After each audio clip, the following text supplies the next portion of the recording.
Ya, Assalamualaikum warahmatullahi wabarakatuh. Pemirsa Sultan TV, selamat pagi semuanya. Tidak terasa ya, kita sudah masuk ke hari Senin kembali. Apa kabar semuanya? Semoga dalam keadaan sehat walafiat ya. Kita kembali menjumpai Anda tentunya dalam talk show Bincang hari ini, tepat di hari Senin, tanggal 13 September 2021. Kita ingatkan untuk Anda belum bergabung dan juga belum memfollow seluruh media sosial kita, untuk memfollow seluruh media sosial kita di Instagram kita @sultantv.co dan juga @beritasultantv, dan juga fanpage Facebook kita di sultantv.co dan juga YouTube sultantv.co dan juga Sultan TV Live. Dan luar biasa sekali juga pemirsa bahwa siaran Sultan TV Anda juga bisa saksikan melalui satelit Media di channel 065, atau bisa juga mengunduh dengan aplikasi Kugo, kemudian langsung mencari channel Sultan TV untuk mengupdate informasi dan juga menyaksikan tayangan-tayangan yang disajikan oleh Sultan TV. Luar biasa sekali pemirsa, 11 September 2021 lalu kita sama-sama memperingati Hari Radio Nasional, atau juga bertepatan dengan hari lahirnya Hari Radio Republik Indonesia begitu ya, tepat di tanggal 11 September kemarin begitu. Dan luar biasa, hari ini saya senang sekali dan juga sekaligus merasa terhormat sudah terhubung bersama Sultan TV di pagi hari ini, Bapak Dr. Andes Soleman Yusuf MM selaku Direktur Program dan Produksi RRI. Assalamualaikum, selamat pagi Pak. Waalaikumsalam warahmatullahi wabarakatuh. Selamat pagi Dea, selamat pagi pemirsa Sultan TV. Baik, selamat pagi Pak. Diar sehat? Alhamdulillah sehat, tetap menjaga prokes. Ini dari ruangan, jadi saya boleh membuka masker. Betul, kita berjauhan ya Pak ya, jadi tidak menggunakan masker begitu. Sebelumnya kita ucapkan selamat hari ulang tahun dulu Pak untuk Radio Republik Indonesia 11 September 2021 kemarin ya Pak ya. Mungkin boleh mengucapkan selamat ulang tahun dulu nih Pak, silakan.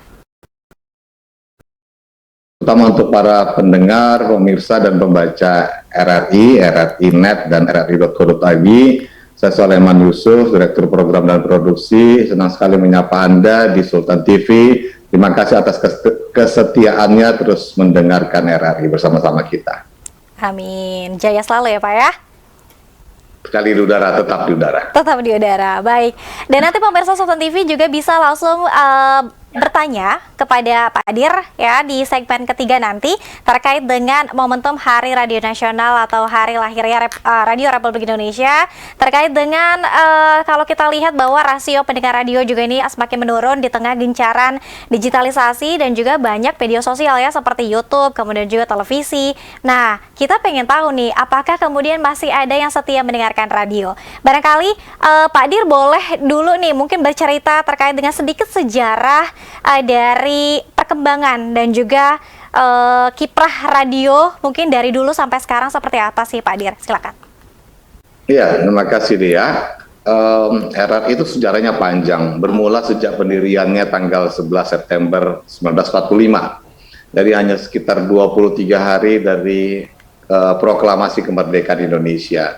Ada 6 tokoh di dalamnya yang terus melahirkan RRI. Ada Pak Maladi, ada Pak Yusuf Ronodipuro, ada Pak Abdurrahman Saleh. Jadi sejarahnya hampir sepanjang sejarah keberadaan NKRI. Ya. Dan ini terus bermula setelah ada namanya Batavia Radio Vereniging, BRV di Batavia tahun 16 Juni 1925. Kemudian berkembang, akhirnya kita tahu ada Radio Republik Indonesia 11 September. Itu singkatnya seperti itulah dia kira-kira.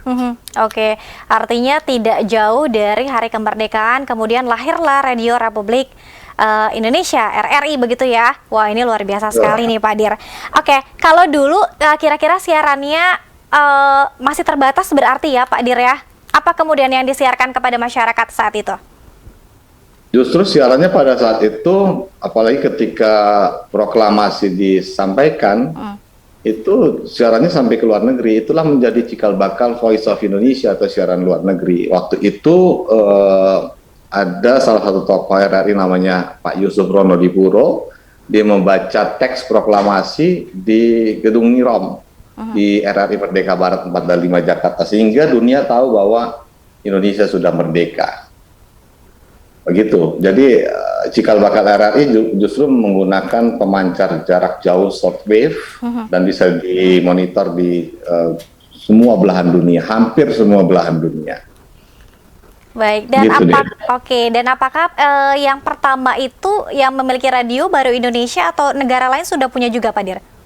Oh, sudah punya. Ini radio Oke. ini sebenarnya milik Jepang waktu itu. Oke. Milik Jepang, kemudian ada pekerjanya itu orang-orang Indonesia, salah satunya Pak Yusuf Ronodipuro, dia di siaran luar negeri, karena kecintaannya dan rasa nasionalismenya, dia nekat masuk ke ruang studio SLN, siaran luar negeri, untuk menyampaikan teks proklamasi kemerdekaan. Itulah yang kemudian negara-negara lain tahu bahwa Indonesia sudah merdeka. Oke, wah luar biasa, ternyata disiarkan kepada negara di luar Indonesia juga begitu ya Pak Dir ya. Oke, nah kemudian kalau kita lihat perkembangannya sekarang ini seperti apa sih Pak Dir, di tengah mungkin gencaran media sosial, kita mungkin orang-orang juga sudah menonton YouTube, televisi, seperti apa Pak Dir? Ada dua pemikiran. Yang pertama mungkin tadi yang disampaikan oleh Dea, bahwa radio ini mungkin sunset business.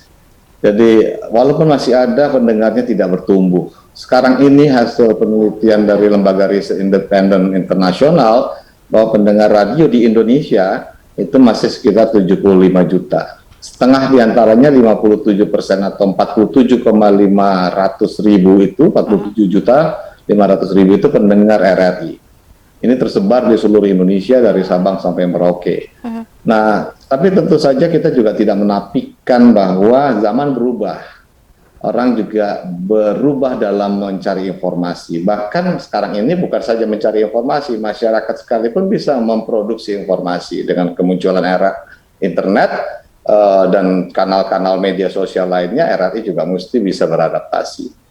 Dalam teori kita menggunakan teori media morfosis. Jadi RRI seperti kita lihat di background belakang layar ini, kita juga memainkan semua artificial intelligence untuk bisa bermain di multi platform. RRI sekarang tidak hanya melalui RRI konvensional yang didengarkan melalui radio transistor, tapi juga kita bisa mengunduh aplikasi RRI Playgo di gadget kita. Jadi bisa mendengarkan seluruh kanal RRI, Pro 1, Pro 2, Pro 3, Pro 4, siaran luar negeri, bahkan TV RRI Net. Kita bukan TV, kita sebutnya radio yang divisualkan, dan juga bisa ada rri.co.id-nya. Jadi kita main di semua platform ya. Juga kita memanfaatkan media sosial seperti kanal YouTube dan lain sebagainya. Oke, artinya tidak hanya visual, tapi sudah di audio visualkan juga, begitu ya Pak Dir? Betul, kita punya RRI Net sama dengan Sultan TV juga bisa diakses di berbagai provider seperti Min Media, UCTV dan lain sebagainya, termasuk juga melalui gadget kita. Oke, kira-kira Pak Dir, apa kemudian yang masih RRI sampai saat ini masih eksis, kemudian juga masih ada pendengar setia RRI sampai hari ini masih mendengarkan RRI? Kenapa? Ya, sampai saat ini ya, seperti yang saya sampaikan, kita masih punya pendengar yang setia. Artinya setia itu yang mendengarkan radio, mendengarkan RRI itu paling tidak seminggu 2 kali, seminggu 3 kali, dengan durasi sekitar 1 jam, dan dia bukan karena insidental mendengarkan RRI, tapi memang memilih kanal RRI. Hasil penelitian itu ya masih ada sekitar 47 juta lebih mendengarkan melalui transistor, tapi yang mendengarkan melalui aplikasi lain seperti RRI Playgo itu juga cukup banyak. Juga kita memiliki RRI Net, radio yang divisualkan yang siarannya 19 jam. Jadi ini juga menjadi salah satu cara RRI untuk bisa beradaptasi. Selain juga kita punya situs berita namanya rri.co.id. Nah sekarang ini RRI lagi membangun RRI Sprint, sistem pelacak ragam informasi news terkini. Jadi big data berdasarkan artificial intelligence, kita berusaha untuk bisa memberikan informasi yang benar tapi juga sekaligus menarik. Nah, kenapa kita buat RRI Sprint? Ini juga untuk mengimbangi berita hoax yang luar biasa sekarang ini melanda seluruh dunia termasuk Indonesia. Kominfo itu mencatat ada sekitar 800.000 situs yang beraroma hoax di dalamnya. Jadi kalau media mainstream seperti RRI yang merupakan lembaga penyiaran publik yang bekerja karena amanah Undang-Undang 32 tahun 2002 untuk memberikan informasi yang benar, memberikan edukasi kepada masyarakat dan hiburan yang sehat, mesti punya peran untuk paling tidak menghalangi maraknya berita-berita hoax yang saat ini memapar masyarakat kita. Gitu deh ya. Baik, dan ini penyebarannya juga sangat cepat begitu ya, karena semua orang punya gadget dan juga punya media sosial ya Pak Dir ya. Pak Dir, sedikit tanggapan bagaimana kemudian perusahaan radio di luar RRI, barangkali di daerah juga ini banyak yang kemudian lesu, bahkan juga terpaksa untuk tutup radionya. Bagaimana tanggapan Pak Dir? Pertama, alhamdulillah RRI justru sekarang ini menguat, apalagi ketika terjadi pandemi COVID-19. Ya.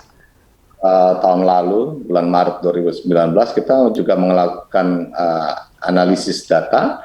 Ternyata karena banyak yang work from home, ya, kemudian orang banyak di rumah, kemudian kita membuat program-program, justru saat ini pendengar kita ini semakin meningkat. Ini ada data analisisnya kita melalui Google Analytics kita lakukan. Ini hanya untuk yang menggunakan RRI Playgo dan rri.co.id. Kenapa seperti itu? Ya, karena orang punya waktu lebih banyak di rumah. Kita bisa membayangkan mungkin kalau di Jakarta, di Bandung atau di kota-kota besar, orang sibuk dengan pekerjaannya, banyak di luar, kemudian juga banyak media-media mainstream lain yang juga bisa tampil seperti televisi. Tapi kita bayangkan orang yang berada di Merauke, di Sentani, di Wolvendigul, di Antikong, Nunukan, mereka hampir tidak punya pilihan saat ini. Kalaupun ada jaringan internet tidak selancar di Jakarta mungkin, dan tentu saja mesti punya kuota internet. Televisi juga mesti menggunakan parabola atau hanya terbatas TV-TV tertentu, dan orang yang memilikinya juga tidak banyak. Maka mereka bisa mendapatkan informasi yang nyaris gratis atau paling tidak murah dengan satu buah radio transistor dengan batu baterai bisa mendengarkan siaran radio. Juga siaran RRI tentu saja, karena RRI punya jangkauan yang sangat luas. Kita punya 220 program di seluruh Indonesia. Jadi ada Pro 1, Pro 2, Pro 3, dan Pro 4 yang bisa didengarkan. Terjadi peningkatan justru Dea, karena juga pertama orang work from home, kemudian orang mau mencari berita tentang bagaimana sih sebenarnya yang terjadi misalnya selama pandemi COVID dan lain sebagainya. Oke, baik. Malah justru berbanding terbalik dengan radio lain barangkali ya Pak Dir ya, untuk RRI menguat karena memang kan masyarakat juga sudah terbangun kepercayaannya, kemudian mencari informasi yang benar, larinya ke RRI begitu ya Pak Dir ya? Insya Allah begitu, mudah-mudahan. Amin, baik. Nah, kalau sekarang ini kira-kira apa sih kemudian yang menjadi tantangan dari RRI dan juga mungkin radio lainnya untuk tetap eksis Pak Dir? Pertama begini, pertama sekarang kita masuk era disruption, bahkan kita sudah masuk era abundance, era keberlimpahan. Tidak ada lagi pemain tunggal, tidak ada lagi monopoli informasi yang termasuk media mainstream. Tadi yang saya sampaikan, orang sekarang ini bisa mencari informasi dari sumber manapun, tidak hanya dari media mainstream. Dari media sosial lebih cepat barangkali, tapi belum tentu akurat. Tapi selain itu mereka juga bisa memproduksi informasi dan hiburan. TikTok misalnya, atau kanal-kanal lain mereka bisa membuat sendiri informasi. Ada kebakaran misalnya di suatu tempat, kadang-kala bukan reporter dari satu media yang menyampaikan pertama kali, tapi justru masyarakat sendiri dengan hanya gadgetnya dia bisa menyiarkan secara langsung melalui akun misalnya IG atau akun FB.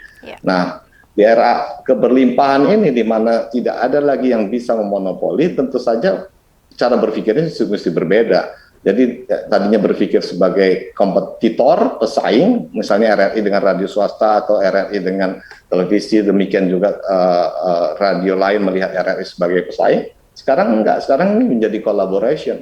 berkolaborasi. Kami berkolaborasi dengan radio-radio swasta, radio-radio komunitas, dan LPPL dan LPPD.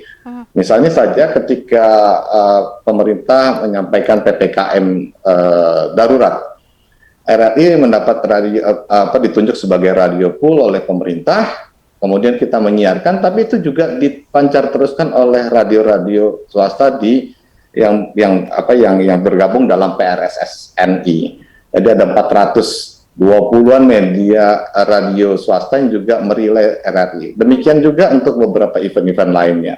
Jadi nggak lagi kita berkompetisi head to head, tapi perang saat ini kan, kalau era disruption, kalau kita baca buku Renard Ghazali, perang saat ini bukan lagi dengan lawan yang tampak oleh mata, tapi lawannya itu nggak kelihatan, kasat mata. Kita bisa melihat misalnya dulu ada armada dari perusahaan yang taksi yang paling terkenal di kota besar seperti Jakarta, yang tiba-tiba harus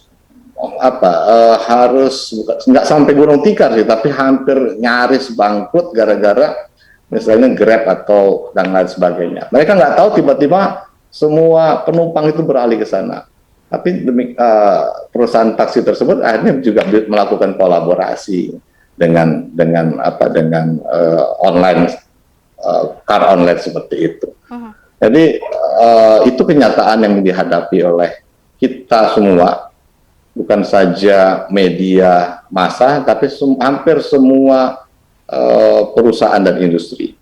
Coba bayangkan sekarang ini kita nggak perlu lagi punya trainers. Kalau mau olahraga, kita bisa olahraga dari rumah. Betul. Dengan kanal tertentu kita bisa olahraga dari rumah. Belajar sekarang ini bisa dari rumah. Bekerja bisa dari rumah. Apalagi hampir semua hal bisa dilakukan melalui teknologi yang saat ini. Apalagi ditambah ketika teknologi itu berubah, kemudian ditambah dengan pandemi, semakin cara-cara kita yang lama, cara-cara lama kita ini berubah juga. Nah, RRI nggak boleh diam di pojokan, tapi juga mesti melakukan inovasi, kreativitas supaya nggak juga jadi penonton sekarang ini. Oke, baik Pak Dir, nanti kita akan lanjutkan lagi. Kita harus rehat terlebih dahulu sebentar. Nanti kita masuk ke segmen kedua. Pemirsa tetap bersama kami ya. Kita masih membahas Hari Radio Nasional, Tantangan dan Masa Depan. Tetap bersama kami dalam Bincang hari ini.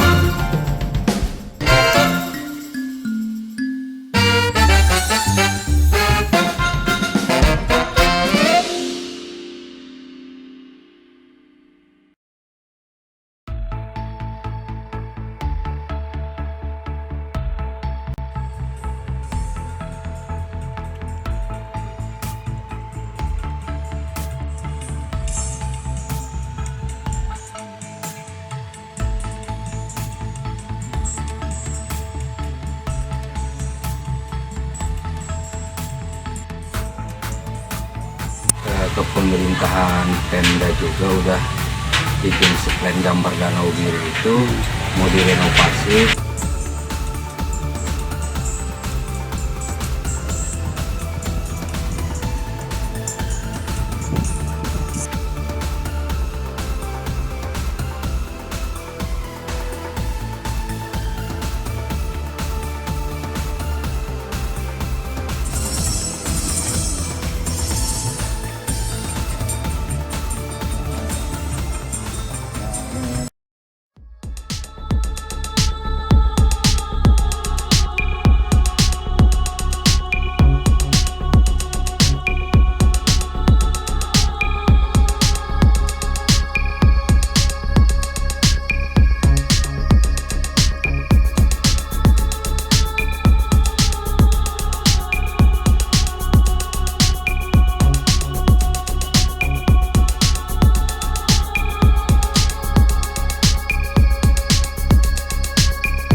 Oke, terima kasih pemirsa Sultan TV. Kita masih lagi kolaps nih ya pagi hari ini ya dengan RRI, masih membahas terkait dengan Hari Radio Nasional, tantangan dan juga masa depan seperti apa di pagi hari ini pemirsa. Luar biasa sih Pak Dir, bahwa di kanal YouTube Sultan TV ini sudah banyak sekali yang juga memberikan ucapan selamat ulang tahun kepada RRI dan juga Hari Radio Nasional begitu ya, yang kemarin 11 September ini dirayakan bersama.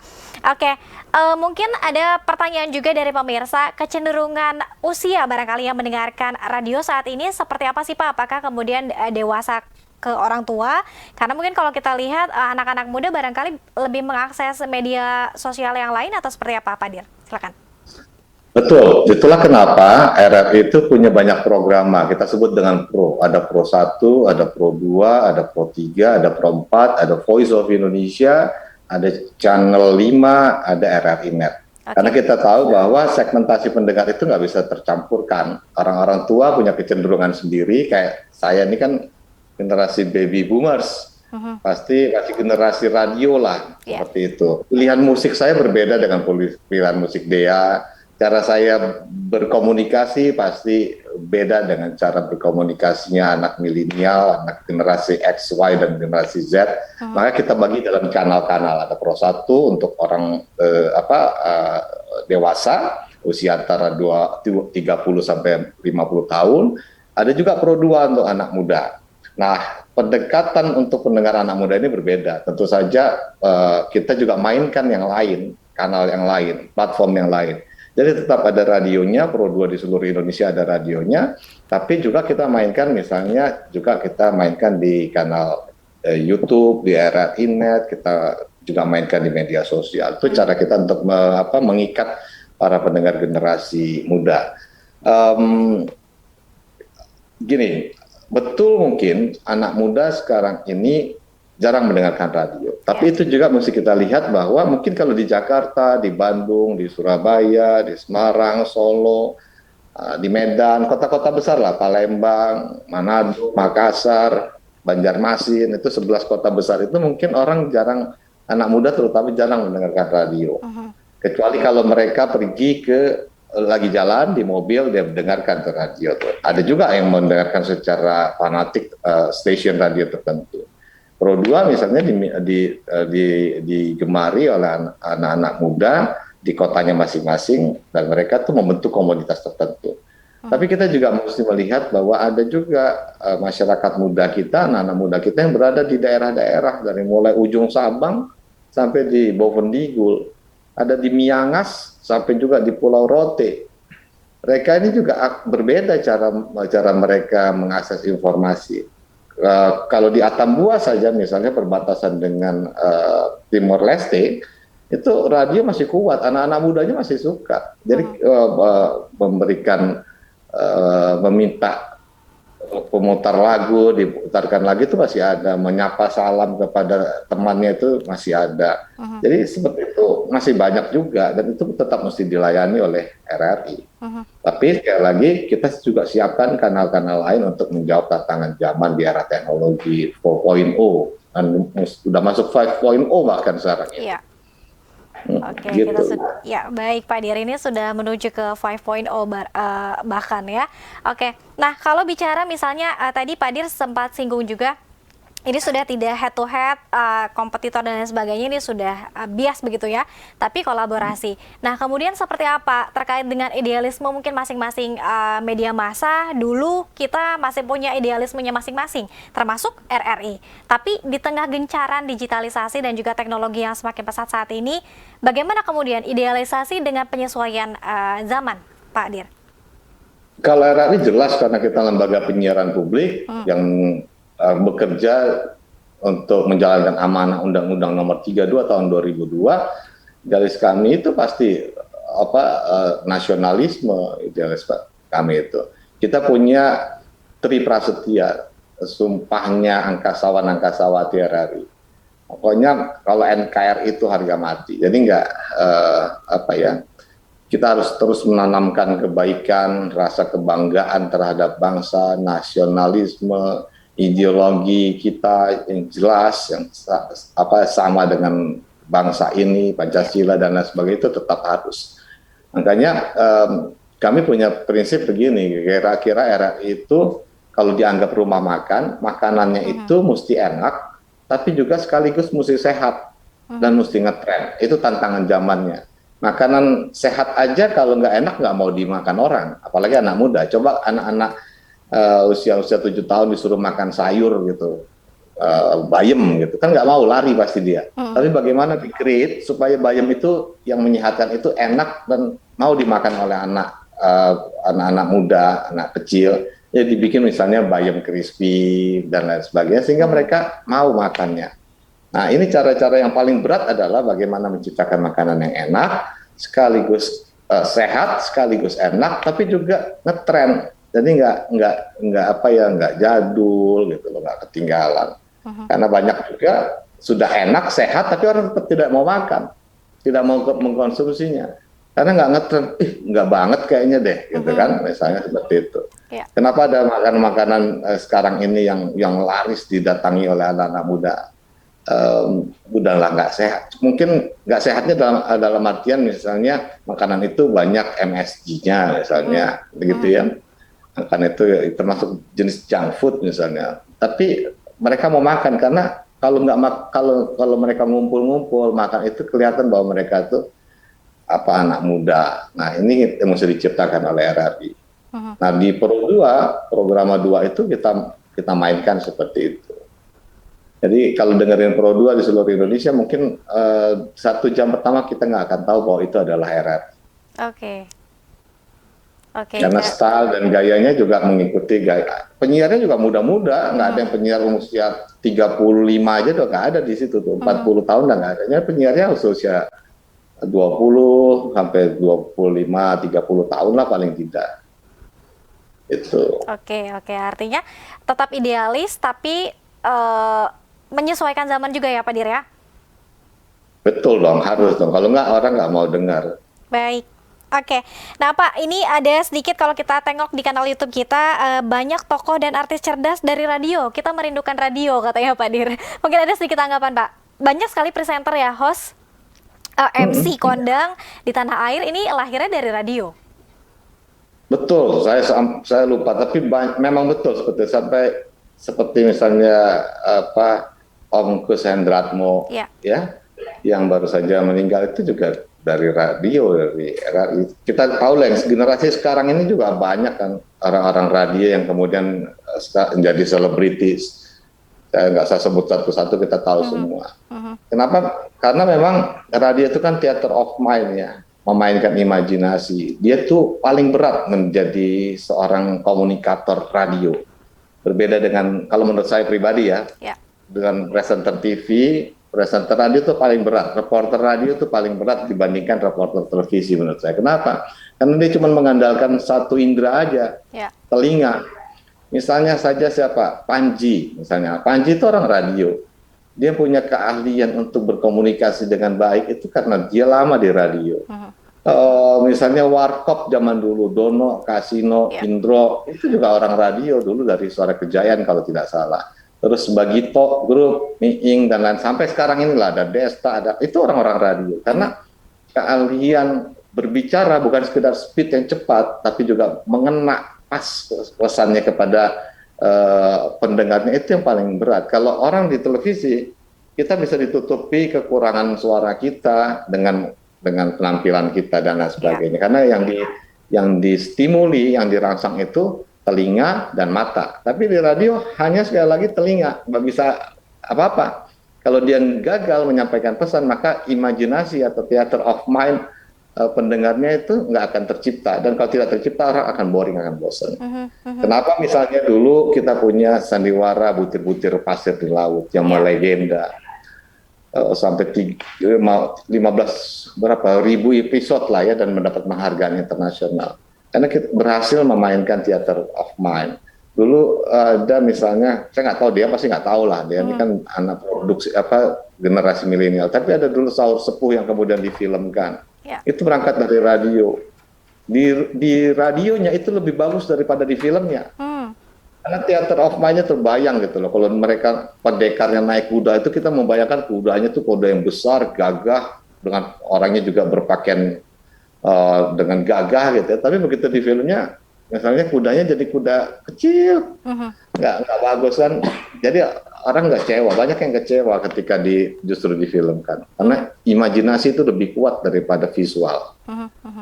Oke. Jadi tantangannya, saya kira di RRI pun sekarang ini kita sangat terbuka ya. Banyak presenter-presenter RRI sekarang ini juga orang presenter dari luar juga. Misalnya di Pro 3 itu Mbak Alia Rohali itu menjadi presenter RRI.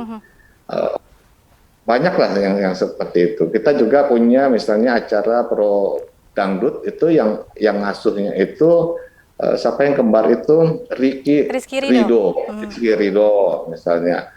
Jadi kita juga kita juga berkolaborasi dengan mereka. Oke, ini kekuatan suara ya Pak Dir ya? Ya, kekuatan suara. Kekuatan suara. Oke, baik. Nah, Pak Dir, kalau misalnya kita tanya masa keemasan radio, jadi kapan kira-kira? Kalau misalnya kita tracking dari sejarah, bahkan ketika awal tadi pembentukan RRI bisa disiarkan ke negara lain, sekarang kemudian juga berkembang lagi sedemikian rupa mengikuti zaman. Saya nggak tahu pastinya, tapi 1925 itu orang udah mulai jadi trending topik lah ya, bahwa ada teknologi baru yang namanya radio. TV belum ada tuh, Ya. 1925. Kemudian muncullah di Solo itu namanya SRV, Solo, saya lupa kepanjangan itu bahasa Belanda ya, dibangun stasiun radio SRV yang masih dikelola oleh Belanda saat itu. Bayangin tahun 1925 kalau nggak salah.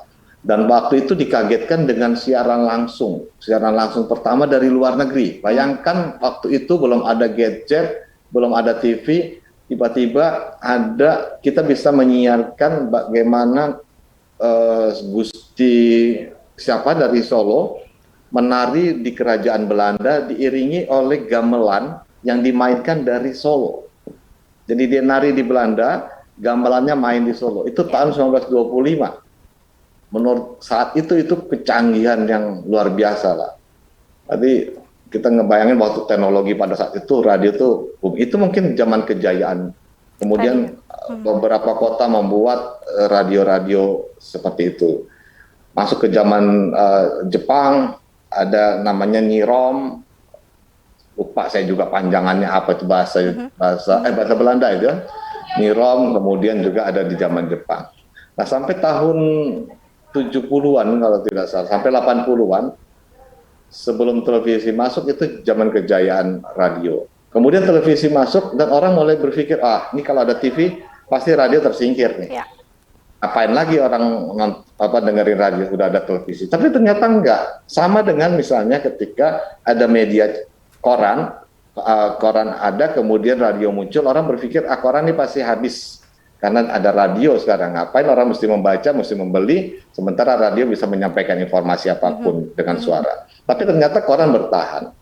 Radio muncul, kemudian jaya, ada televisi, orang berpikir akan melenyapkan radio, ternyata tetap bertahan. Radio sendiri, televisi sendiri.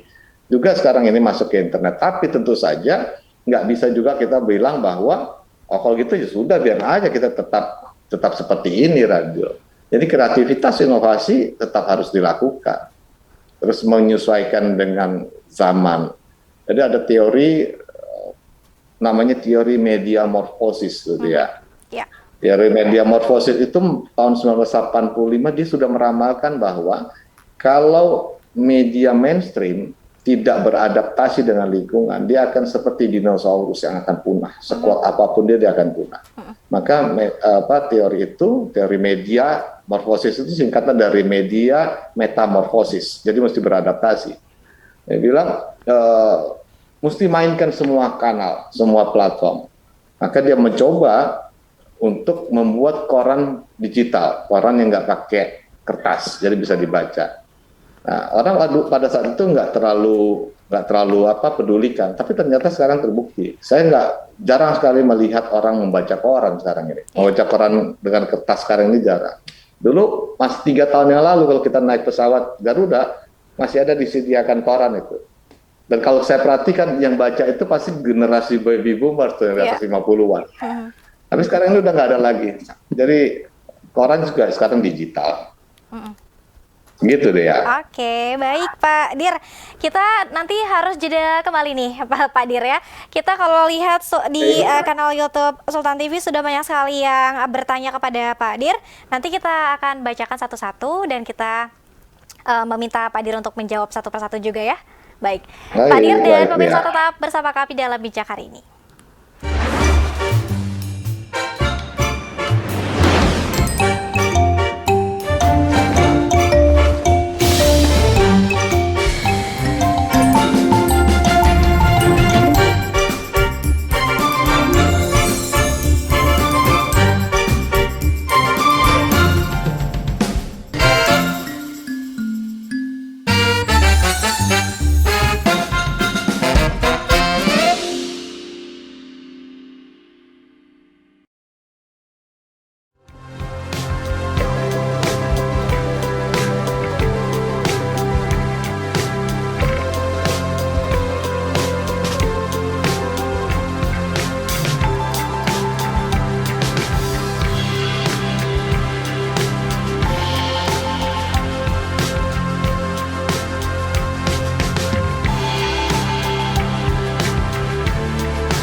Ya, terima kasih pemirsa, Anda masih bersama kami dalam Bijak hari ini. Kita ingatkan kembali untuk Anda yang belum memfollow seluruh media sosial kita di Instagram @sultantv.co dan juga @berita Sultan TV, fanpage Facebook kita sultantv.co dan juga YouTube kita sultantv.co dan juga Sultan TV Live.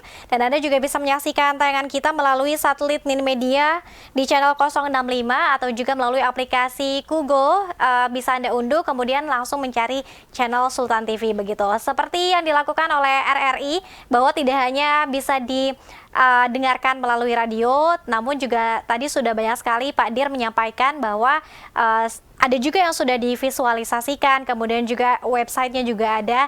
Ini sudah sangat lengkap sekali. Masih bersama dengan Pak Dr. Andes Sulaiman Yusuf MM ya, selaku Direktur Program dan juga Produksi RRI. Pak Dir, ini banyak sekali yang sudah bergabung dan ingin bertanya begitu ke Pak Dir terkait dengan tantangan dan juga masa depan radio begitu di Indonesia. Saya akan bacakan yang pertama dulu, Pak Dir. Oke, ini dari Kang Topa Opa untuk Pak Dir. Persaingan zaman digital kejam atau tidak menurut Bapak? Silakan. Kejam. Kejam, ya. Jadi kalau orang nggak mau berubah dia akan tersingkirkan. Jadi banyak sekali perusahaan-perusahaan yang besar, merasa eksis itu harus gulung tikar. Misalnya ingat Nokia ya. Nokia itu kan dulu merajai ponsel lah. Siapa yang nggak pegang Nokia zaman itu. Tapi kemudian tiba-tiba CEO-nya membuka jumpa pers dan dia mengatakan begini kira-kira dalam bahasa Indonesia. Kami nggak berbuat kesalahan apapun dalam mengelola perusahaan ini. Tapi hari ini kami harus gulung tikar. Jadi habis Nokia seperti itu. Dulu kita punya Fuji Film. Orang potret itu kalau nggak Fuji Film itu sampai sekarang saya ingat itu lebih indah dari warna aslinya hasil fotonya. Dia merasa jaya, merasa kuat, tiba-tiba muncul ponsel yang juga dilengkapi kamera. Habis begitu aja. Dulu ada sebelum handphone, sebelum SMS bisa, itu ada namanya pager. mengirim pesan melalui tulisan. Itu hanya 7 bulan, sekitar 7 bulan dia eksis di Indonesia. Kemudian yang namanya Starco, Starpatch, apapun nama itu, isi pitch dan lain segala macam itu hilang sama sekali. Karena handphone kemudian menggantikan bukan saja bisa menelpon, tapi juga bisa mengirimkan pesan pendek. Jadi memang utamanya kalau kita bermain di bisnis apapun, termasuk di media massa, nggak akan ada yang lemah itu akan punah. Kita ibaratkan misalnya dia ini kayak hukum rimba. Jadi kalau serigala itu atau binatang liar lainnya dia punya anak, dia tahu nih kalau anaknya nggak kuat, itu biasanya dia bunuh dulu dari kecil, dari bayi, karena yang mesti tumbuh, yang mesti besar itu adalah yang tangguh, yang kuat. Jadi memang seperti itulah bisnis. Banyak nih sekarang deh yang habis-habisan, misalnya perusahaan penerbangan, kemudian hotel-hotel yang dulu sangat kuat, perusahaan transportasi, apapun sekarang ini kalau dia nggak beradaptasi, ya hilang. Jadi kalau boleh sedikit lagi, jadi ini sekarang nih caranya itu nggak perlu punya aset berlimpah. Ya. Kadang nggak memiliki aset apapun, tapi karena dia bisa berjaringan, berkolaborasi dengan baik, itu malah tumbuh kuat. Gitu deh ya. Jadi kalau ada pertanyaan kejam, tapi memang itu udah apa ya, memang harus dilakukan. Yang akan bertahan itu yang memang tangguh, yang memang agile, lihat dan kuat. Oke, baik. Pak Dir, kita ke pertanyaan selanjutnya. Mungkin boleh, sebetulnya tadi sudah diulang beberapa kali oleh Pak Dir, namun sepertinya pemirsa ini baru bergabung. Dari Kopi Bakar Bapak Endut, Pak Direktur, bagaimana terobosan radio agar pendengar tidak kabur? Soalnya sekarang banyak radio lesu dan juga bangkrut. Silakan Pak Dir. Ya, pertama gini, tadi kita harus peka dengan apa yang dibutuhkan oleh masyarakat, apa yang dibutuhkan dan bagaimana memuaskan kebutuhan tersebut. Nah, kalau musik tahu tuh musik yang ngetrend, yang memang yang diinginkan tuh yang seperti apa. Bagaimana dengan clarity, kejernihannya. Jadi siarannya mesti bagus, mesti jernih dan lain sebagainya. Kalau informasi apa yang ditunggu, yang diinginkan oleh masyarakat kita, itu juga mesti kita jadi mesti peka, memahami apa yang dibutuhkan dan bagaimana memuaskan kebutuhan para pendengar kita. Dan kemudian yang kedua yang seperti saya bilang, itu konsepnya interactivity media mainstream. Jadi radio, televisi atau apapun tidak bisa berdiri sendiri, nggak bisa cuma satu platform situ aja.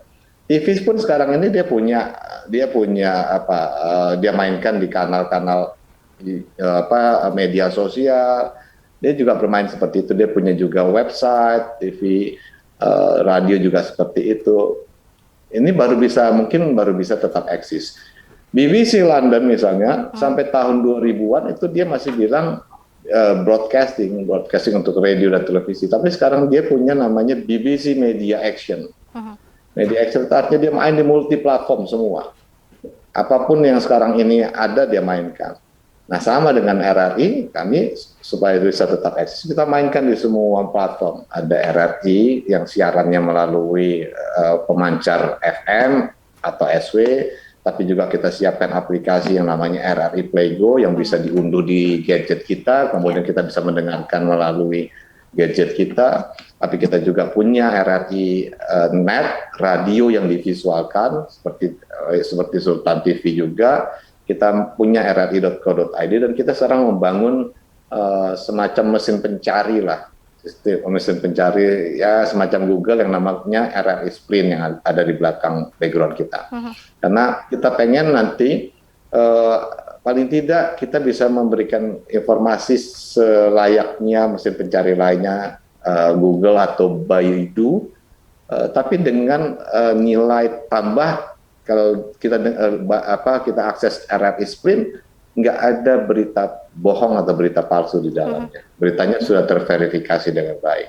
Itu nilai plusnya yang ingin kita bangun. Sekarang kita lagi melakukan terus membesarkan big data kita, kemudian dari situ kita olah menjadi artificial intelligence. Seperti itu ya. Oke, baik Pak Dir. Kita ke pertanyaan selanjutnya Pak Dir ya. Sebelumnya ini dari Sema Amik Serang, sebelumnya kami ucapkan selamat ulang tahun RRI, tetap optimis sebagai pelaku industri radio. Soal keadaan radio saat ini, apa saja yang kemudian harus dipikirkan Pak Dir? Silakan. Gimana? Apa saja kemudian yang harus dipikirkan tantangannya, Pak Dir? Silakan. Iya, Ini sudah ya, tadi sudah yang saya sampaikan ya. bahwa dunia berubah dengan adanya teknologi yang luar biasa. Sekarang ini artificial intelligence masuk dalam semua lini kehidupan kita.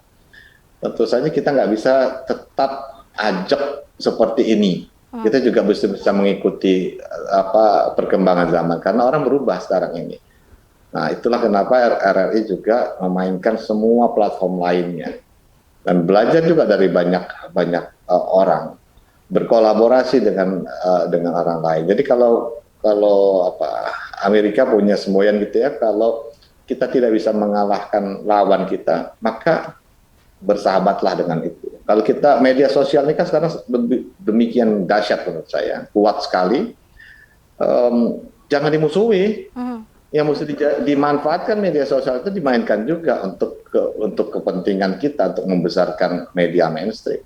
Jadi juga harus main di situ, karena orang sekarang itulah banyak lari ke sana. Dan itu berhasil. Beberapa RRI juga dengan radio-radio lain juga sekarang ini banyak sekali kita berkolaborasi. Itu cost-nya akan lebih murah, ya kan? Biayanya akan lebih murah, kita dapat konten yang lebih beragam dengan berkolaborasi seperti itu. Jadi mesti agile lah, intinya mesti lihat fleksibel dengan kondisi keadaan zaman saat ini. Selalu ada peluang. Tidak boleh kaku ya Pak Dir ya. Oke. Kaku. Ya, ini dari Saipul Bahri, Pak Dir pengen nanya nih katanya, kenapa sih musik yang radio putar selalu asik untuk didengar? Kenapa Pak kira-kira? Kenapa? Musik yang radio putarkan selalu asik untuk didengar? Bahkan mungkin kita nggak bisa, ini musiknya kalau kita taunya dari radio dulu nih, sebelum mungkin ke platform lainnya. Kenapa Pak Dir? Karena di semua stasiun radio itu ada yang namanya MD, Music Director. Music Director ini dia tahu sekali apa yang sedang tren dan lagu genre apa yang lagi disukai oleh pendengarnya. Jadi sekali lagi berbeda pendengar untuk anak muda yang tinggal di perkotaan dengan anak muda yang tinggal di di daerah lain itu akan berbeda. Untuk orang dewasa berbeda, untuk orang yang tua berbeda, untuk mereka yang suka kebudayaan itu berbeda. Nah itu punya MD masing-masing, punya music director masing-masing, dan dia tahu, dia orang profesional yang terus menganalisis kecenderungan orang tentang musik apa yang hits, yang diinginkan. Itu pertama. Kemudian yang kedua, di radio itu kita akan dapatkan surprise. Berbeda kalau kita mengunduh misalnya platform lain, kita nggak dapat surprise sih. Tapi kalau kita misalnya lagi duduk diam deh ya gitu ya, tiba-tiba muncul lagu yang dia suka, itu rasanya nikmatnya 2 kali lipat daripada memang kita sengaja memutar lagu itu. Jadi ada unsur surprise-nya. Ini lagu gua banget ya, wah gue lagi nunggu lagu itu, pasti kita dengerin. Yang ketiga itu ada psikologi musik juga. Jadi semua MD itu pasti paham kapan dia mesti memainkan musik di pagi hari, kapan dia mesti memainkan musik siang hari, kapan dia mesti memainkan musik malam hari. Itu berbeda tuh kondisinya. Kalau pagi itu biasanya dikasih musik yang beatnya cepat, supaya orang tuh semangat untuk memulai aktivitas paginya. Siang itu di tengah-tengah istirahat musiknya mesti agak-agak, ya nggak terlalu slow tapi nyaman, tetap menjaga semangat. Nanti malam jangan diputerin musik yang beatnya cepat, nggak tidur dia. Ini musik malam mesti agak lebih slow, lebih menenangkan, lebih relax. Jadi itu kenapa hampir semua stasiun radio punya MD, dan kenapa musik kalau kita dengerin di radio itu lebih nikmat. Itu Mas Saiful Bahri. Makasih. Ya, baik. Ini relate ya Pak, ketika misalnya kita di mobil, kemudian ada lagu kesukaan, langsung auto membesarkan volume radio ya Pak ya. Iya. Wow banget gitu kan. Betul. Karena memang unsur radio itu walaupun dia media massa tapi ada unsur kedekatan. keintiman antara penyiarnya dengan pendengar. Jadi kalau kita dengerin radio, seolah-olah semua konten sapaan itu hanya untuk saya. Kita itu nikmatnya. Makanya nggak ada penyiar yang bagus itu nggak pernah ngomong pendengar semuanya, nggak pernah. Dia pasti cuma satu, bro, misalnya sis atau kamu. Jadi dia tahu bahwa kita mesti melakukan pendekatannya secara pribadi, bukan secara massa. Itu juga membangun kedekatan dengan pendengar. Baik, Pak Dir, kita ke pertanyaan selanjutnya. Ini dari Nur Subianto, radio terbukti tetap eksis di tengah gempuran media-media baru termasuk dengan hadirnya podcast. Sebenarnya apa yang menjadi unggulan radio dibanding dengan media lain termasuk podcast, Pak Dir? Mungkin tadi juga sudah sempat disinggung ya. Silakan Pak Dir. Pertama kalau dia itu sifatnya informasi atau berita, radio itu diatur dari mulai undang-undangnya ada sampai kode etiknya. Jadi artinya gini, semua informasi yang disampaikan oleh radio, media mainstream itu melalui verifikasi panjang. Mungkin dia kalah cepat dengan media sosial, tapi akurasi beritanya itu lebih tinggi. Karena dari mulai reporter mencari berita, kemudian berita itu ditulis, diperiksa lagi oleh desk editor, betul nggak berita ini, dicek lagi, diverifikasi lagi, kemudian sampai nanti disiarkan, itu kemungkinan untuk berita itu salah atau apalagi hoax itu kecil. Itu keunggulannya dibandingin media sosial. Media sosial mungkin cepat, tapi belum tentu yang disajikan itu betul. Banyak berita-berita hoax itu munculnya dari media sosial. Nah, kita nggak tahu apa-apa, kadang-kadang kita teruskan kan berita ini, kita teruskan. Mulai dari pinjaman gratis sampai katanya ada bantuan ini, itu diteruskan tanpa ada proses verifikasi. Itu keunggulan media mainstream seperti radio dibandingkan dengan media sosial untuk informasi atau berita. Di musik juga begitu. Di musik itu setiap stasiun radio itu pasti punya MD, music director, yang memang profesional. Dia mengetahui psikologi musik, dia tahu sekali segmentasi pendengarnya seperti apa. Jadi kadang-kadang dia lebih tahu pendengarnya daripada kelakuan pendengarnya, kebiasaan pendengarnya daripada kebiasaan istrinya atau pasangan. Itu yang hebatnya di situ. Kalau pagi ini si Dea ini sukanya diputerin lagu ini. Rata-rata usia 15 sampai 19 tahun pengen denger lagu ini, misalnya seperti itu. Itu udah tahu. Makanya kita punya top hits ranking 40 misalnya seperti itu yang memang disusun. Dan kita juga tahu bahwa seperti juga makanan ada belengernya. Jadi kalau terus-terusan disuguhkan makanan yang sama, seenak apapun kita, misalnya suka durian gitu ya. Pagi dikasih durian, nanti siang dikasih durian, malam dikasih durian, belenger kan. Jadi dijaga juga supaya orang tuh nggak sampai bosen, nggak sampai kemudian diputar dengan lagu-lagu lain. Jadi memang ada hot clock-nya yang memainkan radio itu. Misalnya bisa harian, bisa mingguan. Itu dia. Makanya itu jadi kekuatan radio, kekuatan media mainstream dibandingkan podcast menurut saya. Tapi podcast juga punya kelebihan. Oke, baik. Terima kasih Pak Direktur. Terima kasih, Dea. Atas waktunya sudah berkenan berkolaborasi pagi hari ini bersama Sultan TV, bicara soal tantangan dan juga masa depan radio begitu ya. Kita juga berdoa bahwa di tengah gempuran akan tetap eksis dan juga pendengar radio masih tetap setia untuk mendengarkan RRI. Terakhir Pak Direktur, apa kemudian harapan besar yang ingin melalui momentum Hari Radio Nasional di tahun ini? Silakan. Ya, RRI, Radio Republik Indonesia usianya sudah 76 tahun. 7 dekade mengalami pasang surut besar, agak tenggelam, naik lagi, berjuang, dan kami yakin 6.700 angkasawati RRI di seluruh Indonesia yakin bahwa RRI akan tetap selalu eksis dan menemani masyarakat Indonesia dan masyarakat dunia bahkan dengan siaran-siarannya, baik itu melalui siaran konvensional, melalui radio transistor atau platform-platform lain yang sekarang terus dibangun. Kami sadar juga bahwa kita harus bisa beradaptasi dengan perkembangan teknologi dan perkembangan budaya saat ini. Jadi kami berharap RRI bisa terus mengisi hari-hari Anda masyarakat Indonesia dengan informasi yang benar, mengedukasi dengan tidak seperti menggurui dan juga memberikan hiburan yang sehat tapi tetap enak dan ngetren. Terima kasih untuk kebersamaan dengan RRI selama ini kepada masyarakat pendengar melalui Sultan TV saya sampaikan. Ya.